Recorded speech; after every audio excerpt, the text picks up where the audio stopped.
Hello hello, कैसे हैं आप लोग? सब एकदम बढ़िया, ठीक ठाक हैं बच्चों। आज हम डिस्कस करने वाले पॉलिनोमियल चैप्टर के सारे इंपॉर्टेंट क्वेश्चन। चैप्टर नंबर 2 है क्लास 10 का पॉलिनोमियल, और इसके जितने भी इंपॉर्टेंट क्वेश्चन हैं सारे के सारे निपटाने वाले हैं। एनसीईआरटी तो आप लोग करोगे ही, और एनसीईआरटी के अलावा ये वाले क्वेश्चन जो होने वाले ये आपको बिल्कुल भी मिस नहीं करने हैं। ये वाले क्वेश्चन लगाने तो बेहद इंपॉर्टेंट है। देखो क्वेश्चन नंबर फर्स्ट, ध्यान रहे, ये वाले क्वेश्चन प्रीवियस ईयर में आ चुके हैं और इनके आने के चांसेस हद से ज़्यादा रहते हैं। सबसे ज़्यादा प्रोबेबिलिटी ये वाले क्वेश्चंस की रहती है। सुनो question number first, what should be added to the polynomial this. ये वाले पॉलिनोमियल में क्या ऐड करें so that 3 is the zero of the resulting polynomial. इसमें क्या ऐड करेंगे 3 रिजल्टिंग पॉलिनोमियल का जीरो बन जाए। मतलब ये है कि 3 को जीरो बनाना है इसमें कुछ ऐड करके। अभी तक ये इसका जीरो नहीं है, इसमें कुछ ऐड करोगे तब 3 इसका जीरो बन जाएगा। ठीक है, इसका आसान तरीका करने का ये होता है कि ये 3 इसका जीरो भले ही ना हो, बट आप 3 को यहाँ पर पुट करके देखो कि क्या बचता है। 3 को यहाँ रखेंगे, 3 यहाँ रखेंगे, 3 स्क्वायर माइनस 5 मल्टीप्लाई 3 प्लस 4, 3 का स्क्वायर 9 बन जाता है, माइनस 5 3 जा 15 प्लस 4। एमसीक्यूज में आता है ये वाला क्वेश्चन है ना। 9 और 4 13 माइनस 15, 13 माइनस 15 माइनस 2। अब देखो सीधी सी बात है ना, 3 इसका जीरो नहीं था तो इसकी 3 की वैल्यू यहाँ पे रखने पे आंसर जीरो नहीं आएगा। कितना आ रहा है -2। अब एक बात थोड़ा और सोचो, अगर हमें 3 को जीरो बनाना है तो -2 बचना नहीं चाहिए। कितना बचना चाहिए? जीरो। जीरो कब बचेगा? जब इसमें हम +2 कर देंगे। तो अगर हम ये वाले पॉलिनोमियल में 2 को ऐड कर देते हैं तो 3 इसका जीरो तुरंत बन जाता है। तो ऑप्शन नंबर आपका जाएगा B. Option number B, 2 is the correct answer of this question. देखो थोड़ा दिमाग लगा लो ना, 4 और 2 कितना हो गया? 6।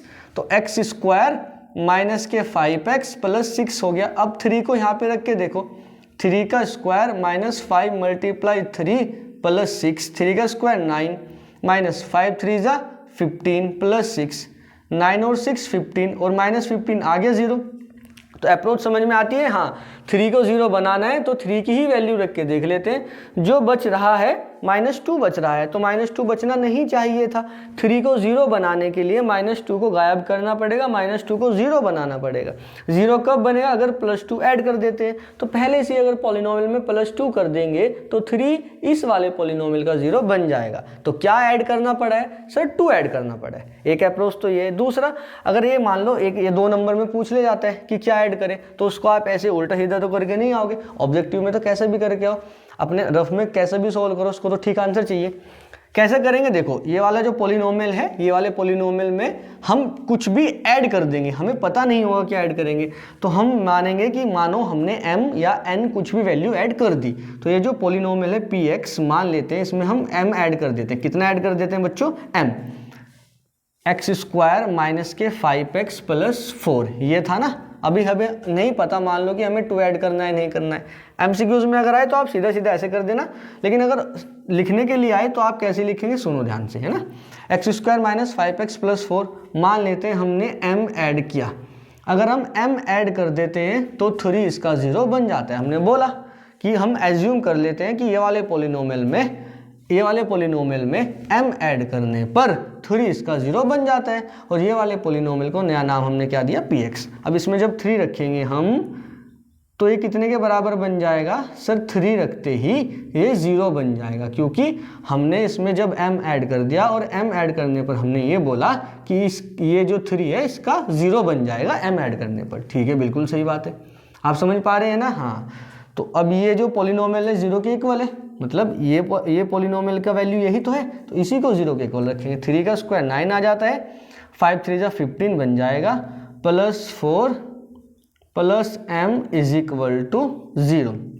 9 और 4 13, 13 माइनस 15 तो सर -2 आ जाएगा, plus m is equal to 0। -2 उधर जाएगा, देखो m की वैल्यू वापस से वही आ रही है घूमकर, +2। तो आप जब लिखने के लिए अगर पूछे जाए तो हम मान लेंगे m ऐड किया, कुछ भी वैल्यू हम ऐड कर देंगे, ऐसे लिख के आएंगे। ऑब्जेक्टिव में तो हम ऐसे करके आएंगे, सीधी सीधी से अप्रोच लगाएंगे, खत्म। चलिए क्वेश्चन नंबर 2 की तरफ चलते हैं। बेहद आसान क्वेश्चन था। क्वेश्चन नंबर 2 बेहद इंपॉर्टेंट, बहुत ज़्यादा इंपॉर्टेंट है बच्चों, ध्यान से देखेंगे सारे बच्चे। जितने भी क्वेश्चन कराने वाले हैं ना उनके आने के चांसेस बहुत ज़्यादा हैं, तो ध्यान से करें सब। बोला है find the zeros of the quadratic polynomial. एक पॉलिनोमियल दिया गया है, उसको हम px नाम दे देते हैं। एक्स स्क्वायर माइनस 15 है ना, x में पॉलिनोमियल है तो px बोल दिया, ये हमारा पॉलिनोमियल है। बोला है verify the relationship between the zeros and the coefficient of the polynomial. वही रिलेशनशिप वेरीफाई करना है कोफिशिएंट में एंड जीरोज में। हमें पता है sum of zeros and product of zeros हमारे रिलेशनशिप थे, ठीक है, हम इनको वेरीफाई करेंगे। और उसके बाद हमें वैल्यू कैलकुलेट करनी है अल्फा माइनस बीटा की। अच्छा, अल्फा माइनस बीटा मतलब अल्फा एंड बीटा जीरोज हैं ये वाले पॉलिनोमियल के।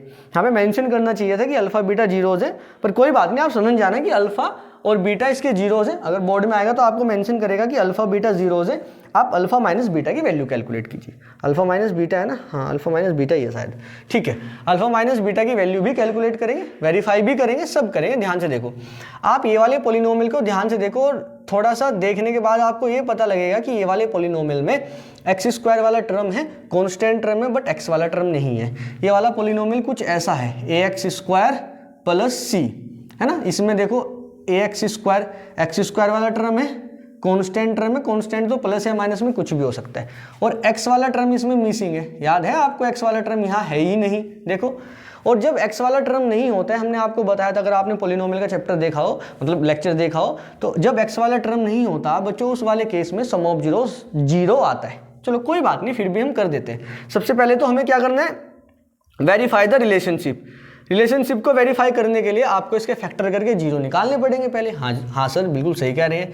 px is equal to x square minus 15, ये हमारा पॉलिनोमियल है। अब ध्यान से देखो कैसे सोल्व करना है। जब भी वेरीफाई द रिलेशनशिप बोले तो पहले जीरोज निकाल लेना।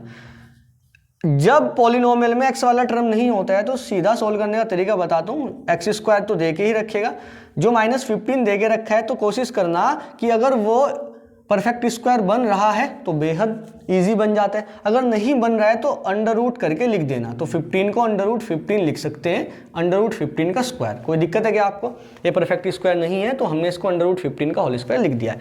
अब यहाँ ए स्क्वायर माइनस बी स्क्वायर जैसा कुछ बन रहा है, हम उसकी वैल्यू जानते हैं A minus B and A plus B. ये तो आपको पता होना चाहिए भाई, देखो 10th क्लास में आ गए, इतना तो एक्सपेक्ट कर सकते हैं हम लोग कि आप कर लोगे ना। X square minus Y square जैसा कुछ बच्चे ऐसे समझते हैं, कुछ समझते हैं A square minus B square, A square minus B square, A minus B, A plus B. तो X minus under root 15, X plus under root 15 हमारा फैक्टर हो गया। अब उठाओ पॉलिनोमियल को 0 के बराबर रखो, पुट पी एक्स बराबर 0। तो पी एक्स बराबर 0 रखोगे, X minus under root 15 x plus under root 15 को हम किसके बराबर रख देंगे? 0। यही तो है पॉलिनोमियल। जब इसको 0 के बराबर रखोगे, यहाँ से आएगा x माइनस अंडर रूट 15 बराबर 0, तो यहाँ से x की वैल्यू आ जाएगी बच्चों अंडर रूट 15, पॉजिटिव आएगी।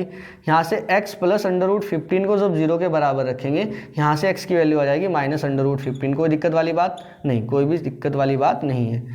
आपको मैं एक बात और बताता हूँ, ध्यान से सुनो। अच्छा, हमने अभी भी ये बोला था ना कि जब x वाला टर्म नहीं होता वो वाले केस में जो पॉलिनोमियल होता है उनके जीरोस का जो सम आता है, सम ऑफ जीरोस कितना होता है? 0। देखो ध्यान से, अंडर रूट 15 ये माइनस अंडर रूट 15, जब दोनों को ऐड करोगे 0 ही तो आएगा, है ना।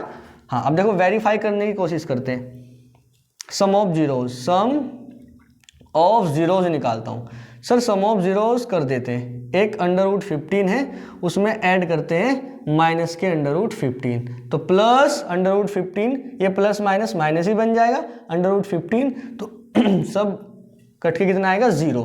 और ये किसके बराबर आ जाएगा? ये आएगा सर माइनस बी अपॉन ए के। ये वाली बात आपको पता है, सम ऑफ जीरोस क्या होता है? Minus B upon A. ये देखो ध्यान से, माइनस बी अपॉन ए ही आ रहा है। ये वाले केस में ए की वैल्यू तो 1 है, सी की वैल्यू माइनस 15 है, और जो x की मल्टीप्लाई में होता था उसकी वैल्यू b होती थी। अब यहाँ ध्यान से देखो, यहाँ तो x नहीं है तो इसको हम ऐसे लिखेंगे, x square plus 0 multiply x minus 15, ऐसे लिख सकते हैं। ये c की वैल्यू है हमारी, 1 हमारा a का वैल्यू है, और b हमारा 0 का वैल्यू है।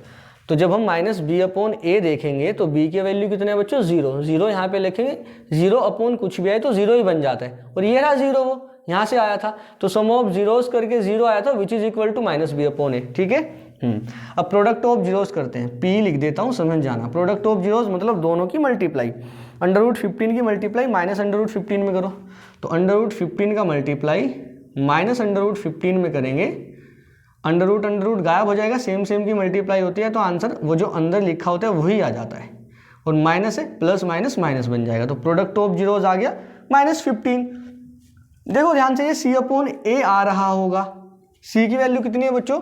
सर C की वैल्यू -15 है, A की वैल्यू कितना है सर 1 है, तो -15/1, तो C/A -15/1 लिख दो, हो गया वेरीफाई, है ना।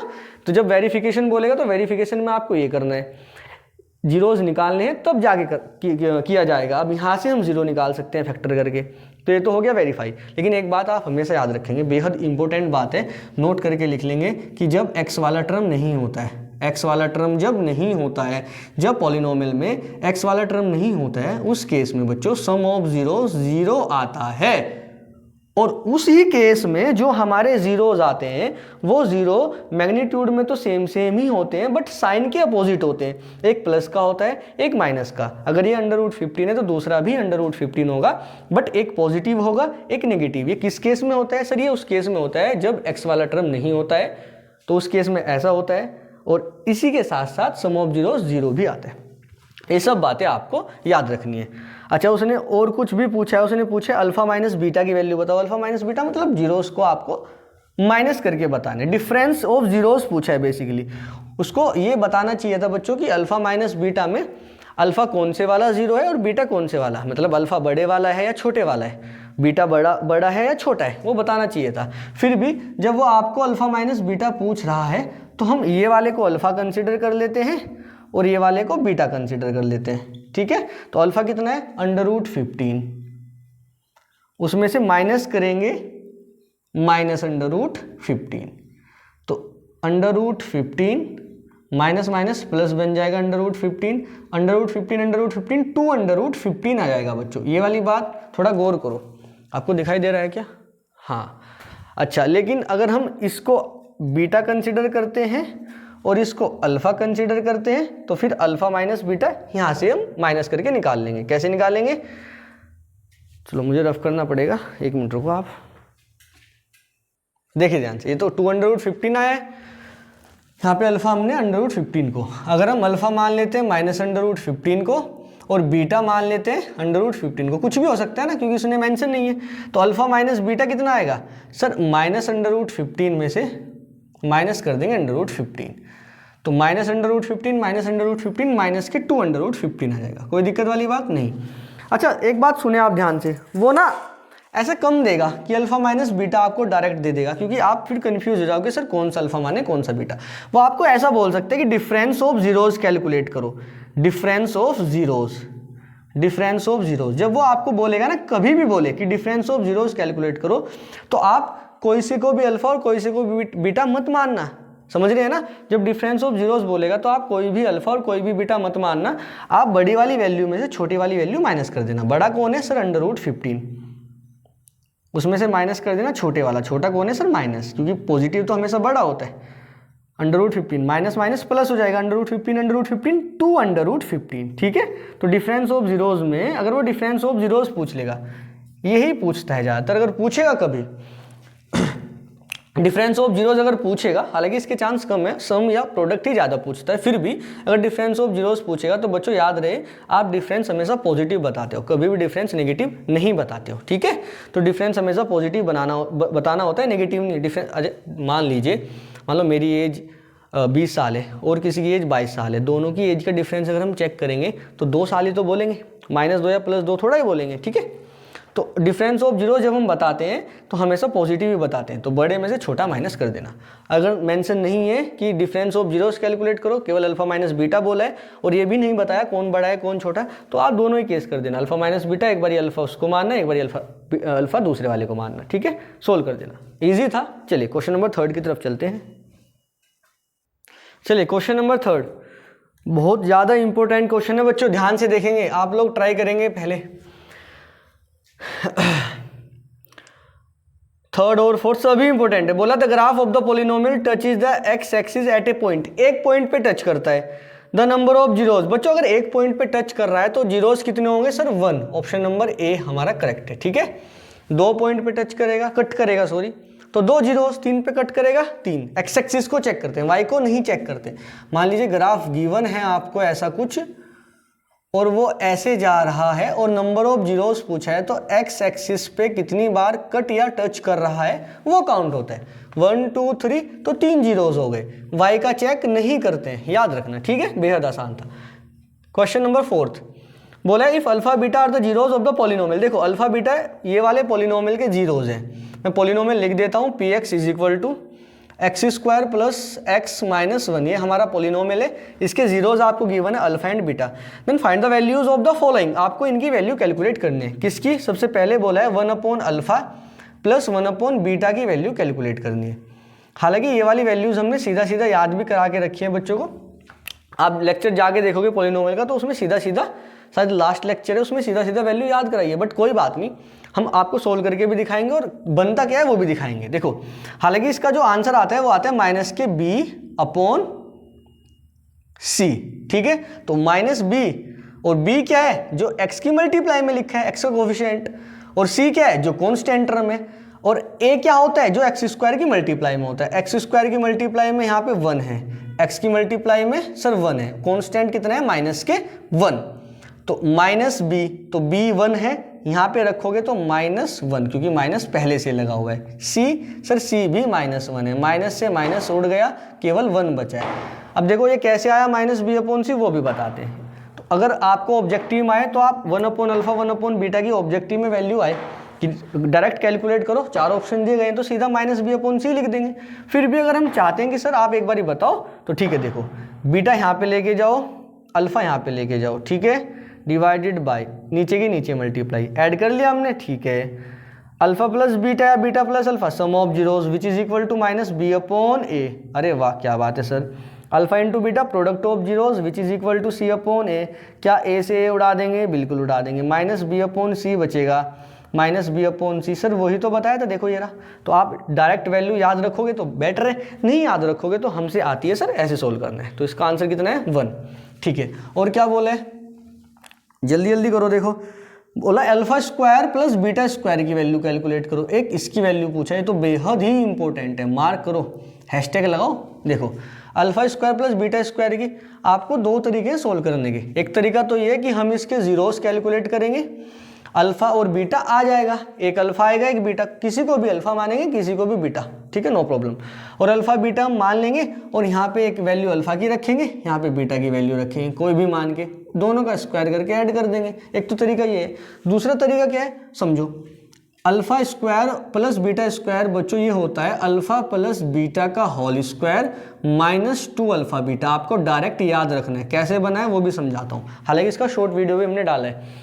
Alpha square plus beta square आपको डायरेक्ट याद रखना है, अल्फा प्लस बीटा का होल स्क्वायर माइनस के 2 अल्फा बीटा। कैसे बना सुनो, देखो यहाँ नीचे कर देते हैं बच्चों। जो alpha square plus beta square लिखा हुआ है, alpha square plus beta square में अगर मैं प्लस 2 अल्फा बीटा कर देता हूँ एंड माइनस 2 अल्फा बीटा कर देता हूँ, तो आपको कोई प्रॉब्लम है क्या? नहीं सर हमें कोई प्रॉब्लम नहीं है, बट किया क्यों है?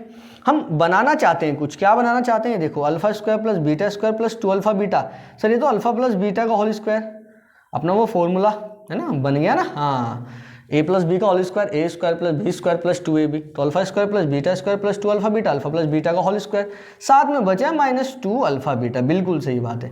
तो alpha square plus beta square में प्लस 2 अल्फा बीटा और माइनस 2 अल्फा बीटा करने से ये बन जाता है अल्फा प्लस बीटा का whole square minus 2 alpha beta. कोई दिक्कत नहीं, हमने वही लिखा है साइड में। अगर आप चाहें तो इसको पहले plus 2 alpha beta minus 2 alpha beta करके नीचे वाली लाइन में लिख सकते हैं। अगर नहीं भी लिखोगे आप डायरेक्ट लिख दोगे, कोई नंबर नहीं कट करने वाला। अल्फा प्लस बीटा सर ये तो सम ऑफ जीरोस हो गया which is equal to minus B upon A. ये वाली बात आपको पता होनी चाहिए कि sum of zeros minus B upon A होता है, product of zeros C upon A होता है। Minus 2 alpha into beta C upon A होता है, माइनस बी अपॉन ए का स्क्वायर भी लिखा है, देखो ध्यान से। हाँ, तो माइनस बी का स्क्वायर तो पॉजिटिव ही आएगा, बी स्क्वायर, ए का स्क्वायर सर ए स्क्वायर, माइनस के 2 सी अपॉन ए। इसकी भी डायरेक्ट वैल्यू याद कराते हैं, पर कोई बात नहीं, आप थोड़ा सोल्व कर लेना, कितना याद करोगे। अब देखो b की वैल्यू कितनी है सर, b की वैल्यू 1 है, b की वैल्यू 1 है, ये रही, सी की वैल्यू -1 है और ए की वैल्यू भी 1 है, तो बी की वैल्यू 1 है 1 रखो, ए की वैल्यू भी 1 है 1, अरे 1 का स्क्वायर 1 ही होता है, ए का स्क्वायर सॉरी 1 यहाँ पे रखोगे ए की जगह, उसका स्क्वायर भी 1 ही होता है। -2 सी की वैल्यू कितनी है सर, ये रही -1 है, -1 यहाँ पे रखेंगे, डिवाइडेड बाई ए की वैल्यू कितनी है सर +1 है, ये कितना बना सर, ये 1 है, माइनस और माइनस सर प्लस बन गया, 2 1 जा 2, 2 और 1 कितना आ गया 3, ये इसका आंसर है। कोई प्रॉब्लम नहीं सर, कोई प्रॉब्लम नहीं है। उसके बाद बोला है 1/α² प्लस 1/β², इसको भी सोल्व करते हैं, मुझे रफ करना होगा थोड़ा सा, देखो ध्यान से। सी पार्ट में क्या कैलकुलेट करना है, ओहो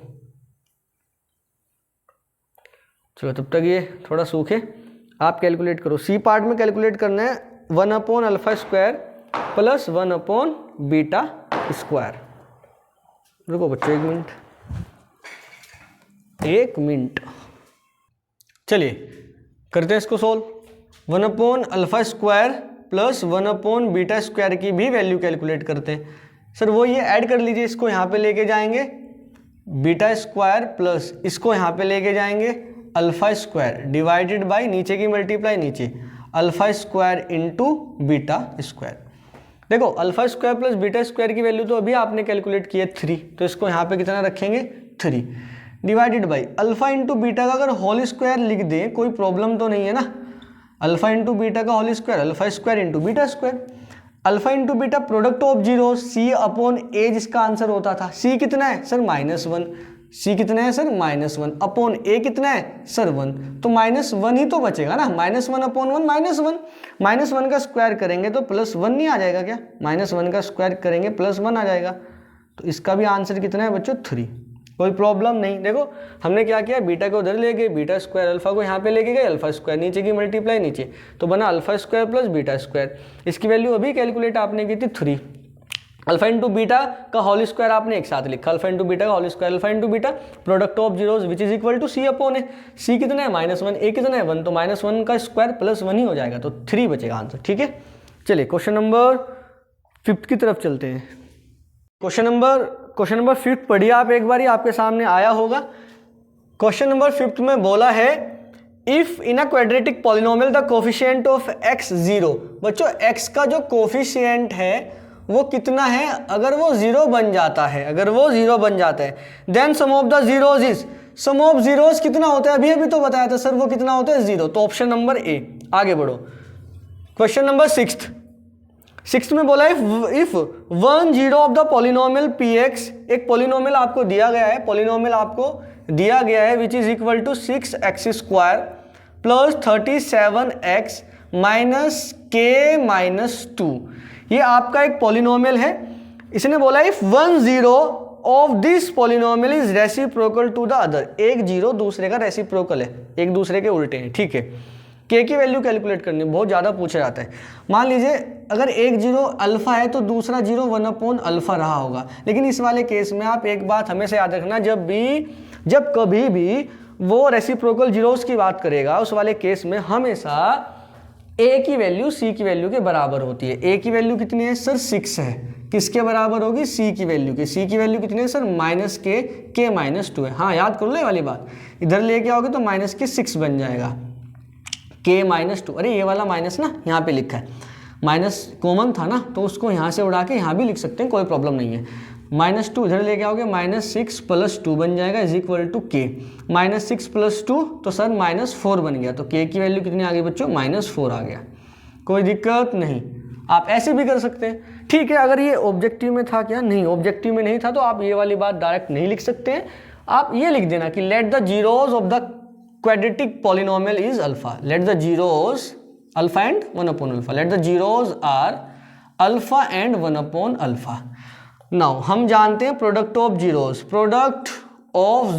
कितना होता है सर, प्रोडक्ट ऑफ जीरोस होता है c/a। प्रोडक्ट करो सर, एक अल्फा है दूसरा 1/alpha है, दोनों की मल्टीप्लाई कर देते हैं, वो c/a के बराबर बन जाएगा। अल्फा से अल्फा गायब करोगे कट जाएगा ना, यहाँ पे 1 बचेगा, 1 = c/a, ए यहाँ पे लेके जाएंगे a = c आ जाएगा। a कितना है सर 6 है, c कितना है सर -k -2 है, बस आगे तो अभी सोल्व किया था, ये रहा। ठीक है, उसके बाद ये नोट कर लेंगे, आंसर आ गया।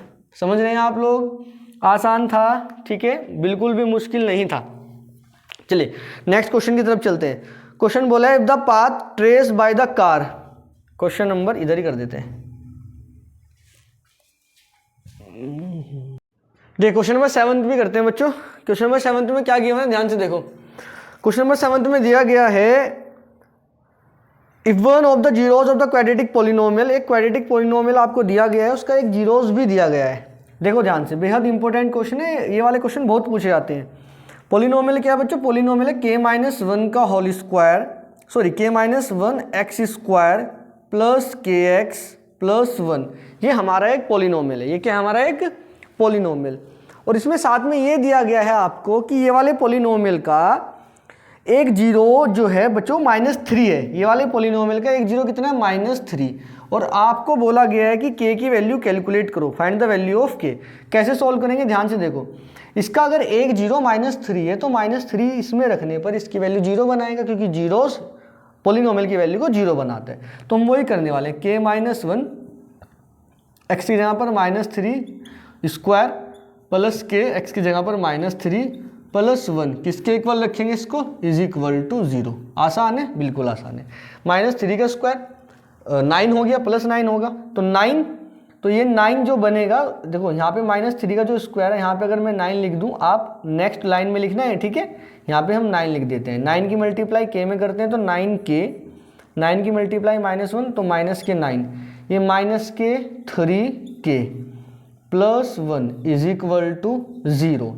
9k और -3k ये बन गया 6k, -9 प्लस 1 ये बन गया -8, तो -8 इज इक्वल टू 0। आगे क्या होगा सर, ये माइनस, देखो इसको यहाँ लिख देता हूँ, यहाँ नहीं लिखते, नीचे दिखाई दे रहा है क्या आपको, हाँ दिखाई दे रहा है, 6k -8, इसको यहाँ लिखते हैं। यहाँ ध्यान से देखो, 6k -8 उधर चला गया तो +8 बन गया, k इज इक्वल टू 8/6, 2 से डिवाइड करो, 2 4 से 8, 2 3 से 6, 4/3, आंसर आ गया। आसान था, बिल्कुल आसान था। नेक्स्ट देखो अब ध्यान से, क्वेश्चन नंबर 8। देखिए क्वेश्चन नंबर 8 में क्या बोला है, ध्यान से देखो। क्वेश्चन नंबर 8 में बोला है बच्चों if the part trace by the car has zeros -1 and 2, zeros given है, एक -1 गिवन है, एक 2 गिवन है, बस इसको ध्यान से देखो, जीरोज गिवन है ना, हाँ। Then it is given by, आपको कुछ ऑप्शंस दिए गए हैं, क्वाड्रेटिक इक्वेशन दी गई है, मतलब जीरोज से क्वाड्रेटिक इक्वेशन बनानी है, बस ये बात आपको यहाँ समझनी थी। क्वाड्रेटिक इक्वेशन बनाने का फॉर्मूला था, याद रखेंगे सब, x²-, अगर आपको नहीं पता है तो बच्चों याद होना चाहिए था, वो आपको याद होना चाहिए। अगर नहीं पता है क्या होता है formula, x² - sum of zeros x, एक मिनट को मैं इसको जरा, हाँ एक मिनट बस बच्चों, एक मिनट को आप, x² - sum of zeros x plus product of zeros, ये अपना फॉर्मूला होता था। अगर याद हो यहाँ पे कहीं पे मल्टीप्लाई में k भी लिखते थे, अगर आप नहीं भी लिखोगे तो कोई दिक्कत वाली बात नहीं है, ठीक है। चलो x² - सम ऑफ जीरोज, इन दोनों जीरोज का सम, इन दोनों को ऐड करो, 2 में -1 ऐड करेंगे, 2 + -1 तो 1 ही बचेगा, तो 1x, दोनों की मल्टीप्लाई, 2 × -1 तो -2 आ गया, तो बन गया x² - x और ये -2, ये अपना बन गया पॉलिनोमियल। ऑप्शन चेक करो कौन सा है, x² - x -2, option number C, ठीक है। 9th की तरफ बढ़िए। द क्वाड्रेटिक पॉलिनोमियल, द सम, बच्चों सम गिवन है इस बार, सम -5 है एंड प्रोडक्ट गिवन है आपको 6। देखो ध्यान से, एक बात मेरी ध्यान से सुनना, यहाँ पे जीरोस गिवन थे, यहाँ पे सम गिवन है। ये वाला क्वेश्चन थोड़ा ध्यान से देख के करना आप, कहीं कहीं पे सम गिवन होता है, सम और प्रोडक्ट गिवन होता है, और कहीं कहीं पे जीरोस ही गिवन होते हैं, वहाँ पे सम और प्रोडक्ट आपको कैलकुलेट करना होता है। फॉर्मूला क्या आता है सर, फॉर्मूला सेम है। सॉल्यूशन कैसे होगा, px polynomial is equal to x² - sum of zeros x plus product of zeros, x² - sum of zeros minus के 5 है, -5 x plus 6, product of zeros कितना है 6, x² - +5 x + 6, ये अपना आंसर हो गया। आगे बढ़ो, अब तो आसान ही है सब।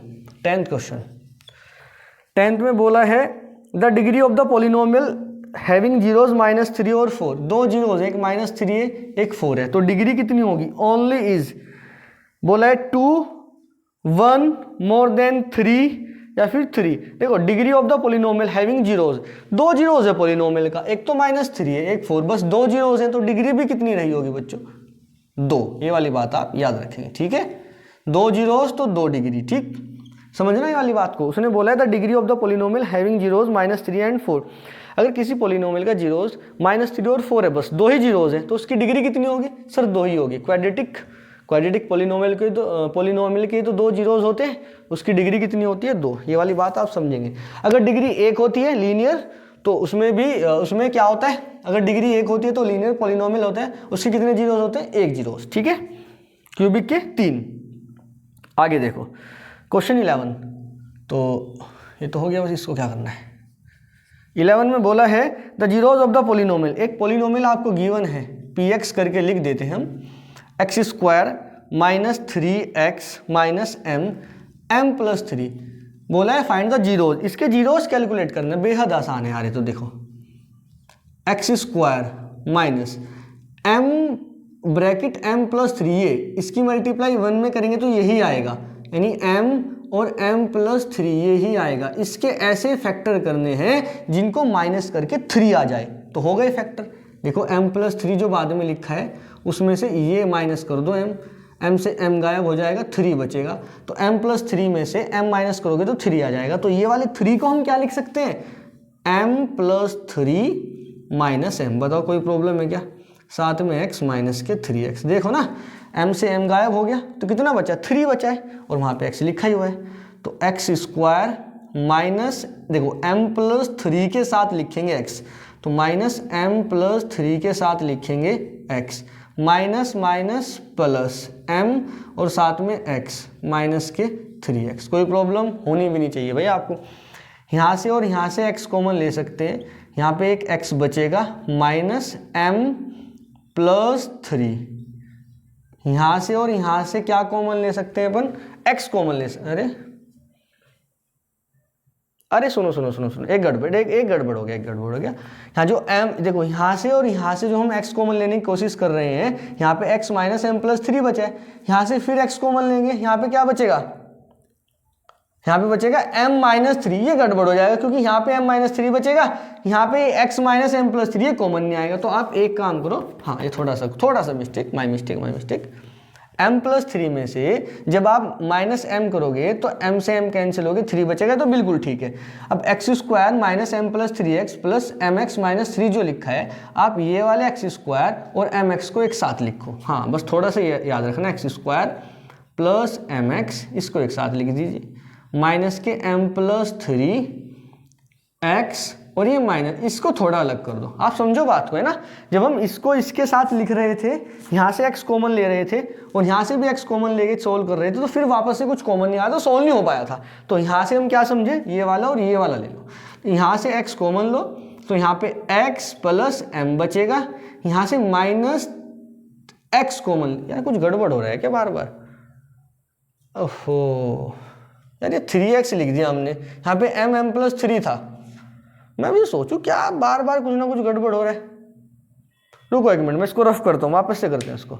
सॉरी यार बच्चों, गलती हो गई। देखो यहाँ पे -3, ये -3 का तो ये रख दिया, यहाँ पे ये आना था m + 3, यहाँ पे 3x ही रख दिया। वो कभी कभी हो जाता है बच्चों, हम माफ़ी चाहते हैं इसके लिए। एक मिनट रुको, आप इसको मैं वापस लिख देता हूँ, 1 मिनट रुको, बस हो जाता है यार कभी कभी, है ना। px = x² माइनस, इसको क्या लिखा था, m + 3 - m, साथ में x है ही बाहर, ये -m और m + 3 ये ऐसे ही था बच्चों। हम इधर उधर देख रहे थे कि चलो दूसरे से कॉमन लेके देखो कोई बात नहीं, x² -m + 3 x के साथ लिखेंगे, अब तो हो जाएगा। कभी कभी हो जाता है, माइनस माइनस प्लस m और x भी लिखेंगे साथ में, और माइनस के ये तो ऐसे ही रहने वाला है, m + 3 और m। यहाँ से अब x कॉमन ले लेते हैं, यहाँ से और यहाँ से x कॉमन आया तो यहाँ पे 2x थे, एक बच गया माइनस, ये m + 3 ऐसे ही आपको रखना है।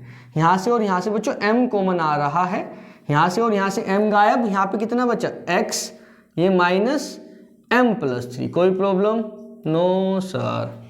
अब देखो x minus m plus three, x minus m plus three वापस से कॉमन आ रहा है, x minus m plus three कितना रहता है यहाँ पे x और यहाँ पे कितना रहता है बच्चों x प्लस एम, ये ठीक है। अब ये हमारा फैक्टर हो गया, फैक्टर को उठा के 0 के बराबर रखेंगे, अपना पॉलिनोमियल की वैल्यू, जीरोस की वैल्यू कैलकुलेट हो जाएगी। ये px के बराबर चल रहा था। अब क्या करेंगे सर, पुट px जो पॉलिनोमियल है 0 के बराबर रखते हैं, यानी x minus m plus three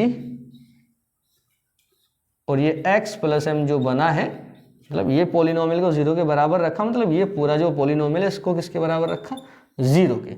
यहाँ से वैल्यू कैलकुलेट करने की कोशिश करते हैं। देखो मैं यहाँ पे कर देता हूँ, एक बार इसको 0 के बराबर रखेंगे x minus m plus three, एक बार इसको 0 के बराबर रखेंगे कोमा, एक बार इसको 0 के बराबर रखेंगे x प्लस एम को, एक बार उठा के इसको 0 के बराबर। यहाँ से कितना आएगा, ये माइनस एम प्लस थ्री उधर जाके प्लस हो जाएगा, तो ये m प्लस थ्री हो गया, माइनस का प्लस हो गया ना, पूरा का पूरा ब्रैकेट उधर लेके चले गए। x plus m equal to 0, तो यहाँ से x की वैल्यू कितनी आ जाएगी बच्चों, माइनस एम। यही हमारा आंसर है।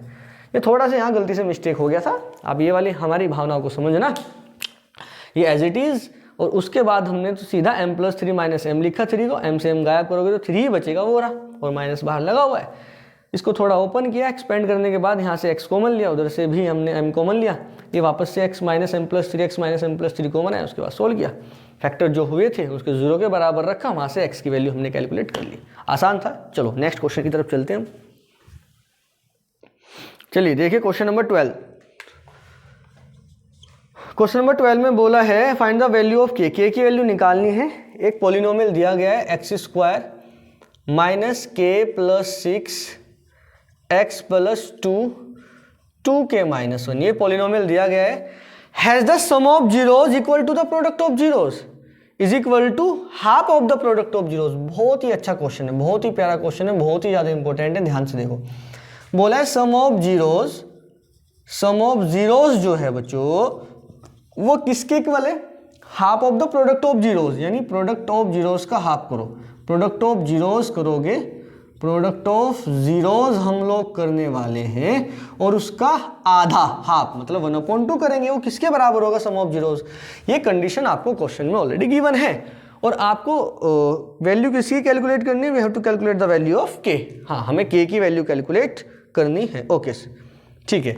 अब देखो sum of zeros minus B upon A होता है 1/2, product of zeros C upon A होता है, ए से ए गायब कर दोगे, minus B is equal to C और डिवाइड में बचेगा 2 माइनस बी एक्स की मल्टीप्लाई में जो लिखा होता है वो बी होता है, साइन के साथ लिखेंगे, माइनस साइन के साथ, तो माइनस पहले से लगा हुआ है। बी की वैल्यू हम लिखने वाले हैं minus k plus 6 is equal to सी की वैल्यू ये रही 2 के माइनस 1 डिवाइडेड बाई ये वाला 2 से 2 गायब हो गया, माइनस माइनस प्लस हो गया, ये बचा है के प्लस 6 इज इक्वल टू 2 के माइनस 1। कोई प्रॉब्लम, आसान था, बिल्कुल आसान था।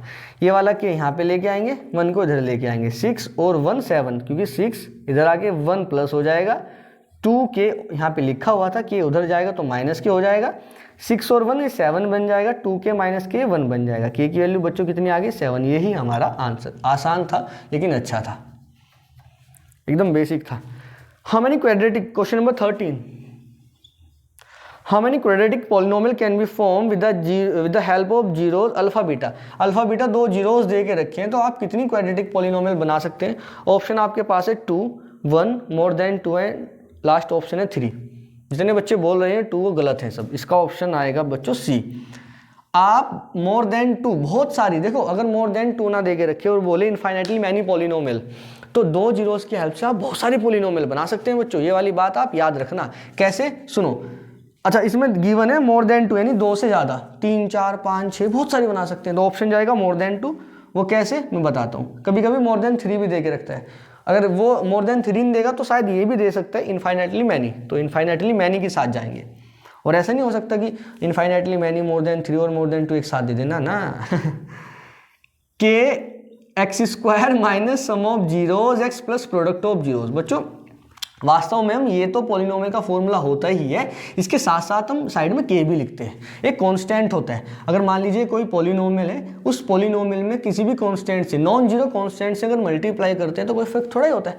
जैसे जैसे जैसे मान लो कोई हमें पॉलिनोमियल दिया गया है x² प्लस के 7x और माइनस के 10 प्लस के 10, ऐसा कुछ हमें दे दिया, तो हम 10 कैसे फैक्टर करने वाले हैं, जिनको प्लस करके 7 आए तो कितना हो जाएगा सर, x² प्लस, फैक्टर क्यों करने हैं, देखो इसके जब फैक्टर करेंगे तो इसकी कुछ ना कुछ आंसर आएंगे। कितना आंसर आएंगे सर, इसका आंसर आएगा एक तो 5 माइनस के 5 आएगा, एक माइनस के 2 आएगा, ये इसके दो आंसर आ जाएंगे, है ना।